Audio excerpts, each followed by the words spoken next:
Welcome to another episode of Low Budget Shooting. I have a X-sight 4K Pro scope that these have been out for a while. I've had this one for about 3 years and it used to be on my 308. But I had a customer who wanted to buy it from me, and it was good timing. This thing is practically new. I've used it just a few times and I love the scope. So I wanted another one. And what I got is the new X-sight5. Now, I'm not quite sure what all the differences are on it, but supposedly this one's got a better 4K sensor in it, and it says that it records in real 4K as opposed to the other one that records, I guess, in fake 4K. And so we're going to open this up and see what it is. Now, there is some differences in this one. This one right here is a 5x25, where my old one was a 5x20. And I loved it. I mean, it was great. When you zoomed in, there wasn't any pixelization with it, which is typical in digital scopes. I thought it was, all right, is it going to look like, a Zeiss or Swarovski? No, it's not. It actually seems to be smaller than the other one. Okay, so there's two versions too. There's another one that also has the laser range finder on it. The scope is definitely more slimline and slick than the other one. Let's take a look. Let's just compare the two since I've got it. So yeah, it definitely. I mean, look at the size of this part here. The opening for the front lens is different, and that's kind of cool. Weight wise, they're pretty much the same, so no savings there. But I do like how it's compact, so that's kind of cool. I'll just set that over there and put it back later. Here's the thing that I like about these scopes. So, all right, everybody wants to have a thermal scope, and thermal imaging scopes are very cool. I've looked through quite a few of them, but to be honest with you, they're outside of my price range. When I bought the X4 originally, I paid $6.99 for it a couple of years ago, and for the money, I was amazed. The flashlight that comes with it right here, the infrared, this thing will illuminate out to like 200 yards with no problem. And if there's any animals out there with that are looking at you, their eyes light up just like flashlights, and you can completely make out their whole body and everything. So from that standpoint, it comes with a rechargeable battery. From that standpoint, I'm able to see everything at night, that I need to. Let's go through a couple of things that come in the box. So you get your charging cable. You get this with it for putting it on the scope. And yeah, and then you can actually put your cord in there. It comes with 3 scope mounts. And where's the other one? Here we go. I like to use these 2 scope mounts right here because I just like them. They're heavy duty. This other one right here has some ears on the side of it for Picatinny, so that you can mount the flashlight right next to it. I mount the flashlight on the forearm of my gun, of my LR308. It also comes with a charging for the battery, which I already have one, so I'm not going to open this.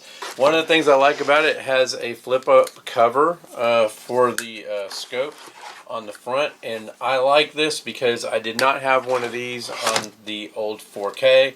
This just pulls out of here, and then that can screw onto the end of your scope so that you can look through it at night and keep light out of it. I never used this on my other scope. I didn't find that I needed it. And then it also comes with a sunshade for the front, and I do use that. I've always used that on mine. I just feel like it gives it the lens some extra protection.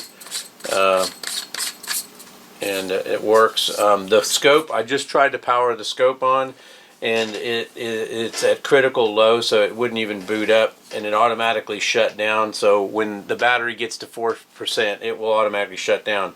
You will have to put a micro SD card in here, and I have one somewhere.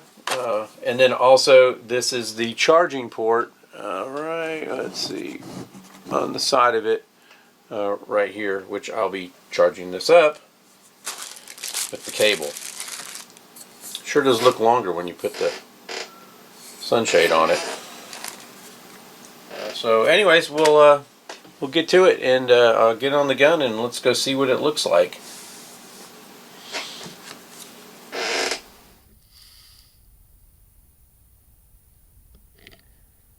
That's a freaking beaver that I need to get rid of.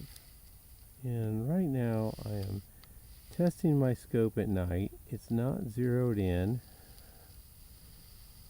And you guys can see what I'm looking at.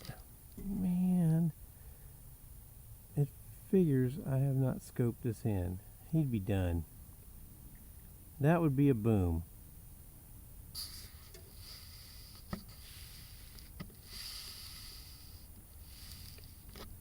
Zoom in on it.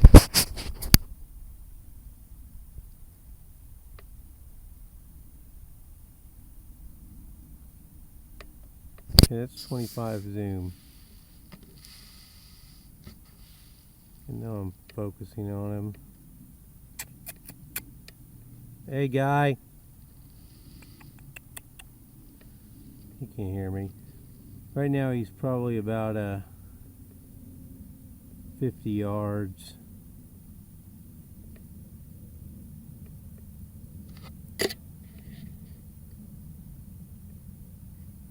Oh man, he's coming out.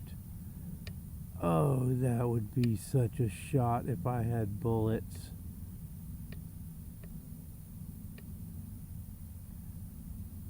You believe this? This is the thing that's destroyed my lake. And here's my shot, and my gun's not scoped in. I just put this on. That's a big one. Unbelievable. Unbelievable. Well, now you guys can see he's probably about 75 yards from me right now. And I'm using the IR scope, and when I look up, I just looked up, I can't even see his eyes lit up, but this is what I was telling you guys about how their eyes just light up. Now we're gonna zoom back. Hold on, I'm trying to get used to the buttons on here. I can tell you the buttons are different. They're bigger on the X4. Okay, so now we're going back, and that's at 5.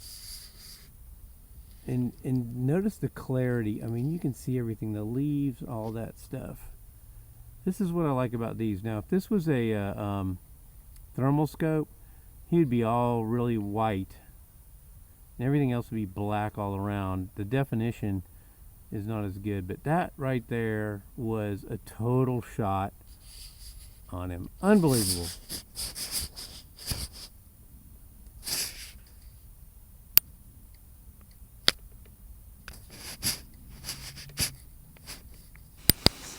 Alright, you just saw the beaver, and I'm going to go into that a little bit more. There's so many openings for jokes when you start discussing the beaver. But anyways, I want to go into the ergonomics a little bit more. Now that I've been playing with this one, the X5, I got to tell you, I do prefer this knob on the side for zooming in. I do. I don't care about the extra distance that it takes, another ½ inch on the width of the scope.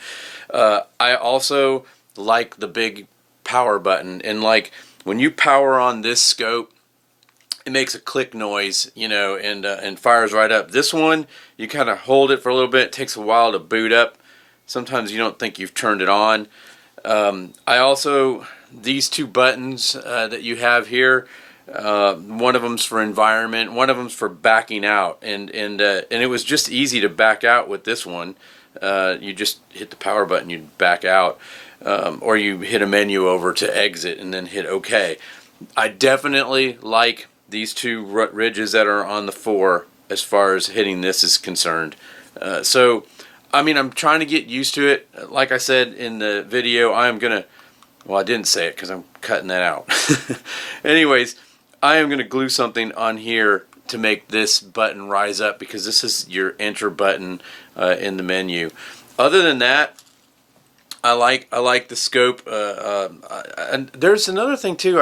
I like this bigger adjustment on here instead of this little one.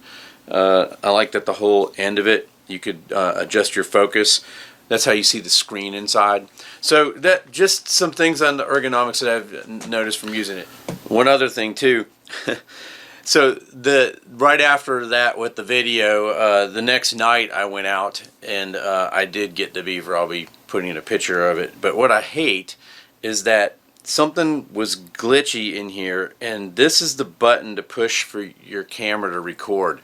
The recoil activated video I had not calibrated yet, and so I was going to do a manual record, and it wouldn't do it. It was like it wasn't registering any of the keypads. So I ended up shooting the Beaver without it being on video. Anyways, what I found out later is when I shut it down and booted it back up again, then it was working fine. The video was working fine. So and it's been working fine since. Anyways, I just thought I'd throw it out there, and I'll superimpose a Beaver over this. I like this scope. The ergonomics are a little bit different than the 4, and I kind of like the ergonomics better. Do I like the size of it? Absolutely. I like the narrower, smaller platform without the big giant opening, although that looks kind of cool, but this is kind of heavy and bulky. Do I recommend it? Absolutely. I think that if you want to get into night vision hunting, the X-sight5 and the X-sight 4K are fantastic purchases. I bought these, just full disclosure here, this is my money. Nobody sent these to me. I've looked at a lot of these night scopes. I know there's Photon and all those out there. I prefer the ATN. For some reason they just seem like they're better built to me, and I like the complexity of them. I kind of wish that the batteries were someplace where I could change them myself if they ever go bad, because everybody knows there's no such thing as a forever battery. I don't care how many times you recharge it. So I hope you enjoyed this review. Let me know if you got any questions, and I'm going to go on to another review from this one on another item that I purchased. Shoot safe, and we'll see you on the next one. Take care.